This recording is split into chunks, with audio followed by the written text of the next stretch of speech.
రాజశేఖర రెడ్డి గారు చనిపోయిన తర్వాత ఆయన అవినీతి పరుడని చెప్పి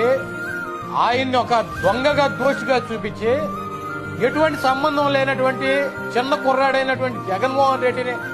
జైల్లో బంధించి ఈ నా కొడుకులు కాంగ్రెస్ పార్టీలో ఈ చంద్రబాబు గారు నేను దగ్గర నుంచి చూసా ఈ దొంగల కేసులేసి బంధిస్తే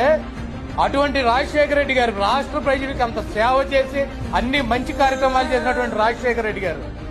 నేను అపాయింట్మెంట్ అడగగానే ప్రతిపక్షం అని కూడా చూడకుండా నేను నడిచి వస్తున్నా అని చెప్పి అపాయింట్మెంట్ ఇచ్చి నన్ను ఆదరించినటువంటి రాజశేఖర రెడ్డి గారి బిడ్డను ఇంత అన్యాయం చేస్తున్నారని చెప్పి వెళ్ళి నేను జగన్మోహన్ రెడ్డి గారికి మద్దతు ఇచ్చి ఆ పార్టీలో చేరా. ఆ రోజు నుంచి ఈ రోజు దాకా ఒక సొంత సోదరుడిలాగా నేను తప్పు చేయనివ్వండే, ఒప్పు చేయనివ్వండే, మంచి చేయనివ్వండే, చెడు చేయనివ్వండే నాకు ఎటువంటి ఇబ్బంది పెట్టకుండా ఒక సొంత కుటుంబ సభ్యుడిగా చూస్తున్నటువంటి వ్యక్తి జగన్మోహన్ రెడ్డి గారు. ఈ పదవులు వాళ్ళు ఉంటే రేపు పోతాయి సార్. నేను ఎన్టీ రామారావు కుటుంబ సభ్యులు హరికృష్ణ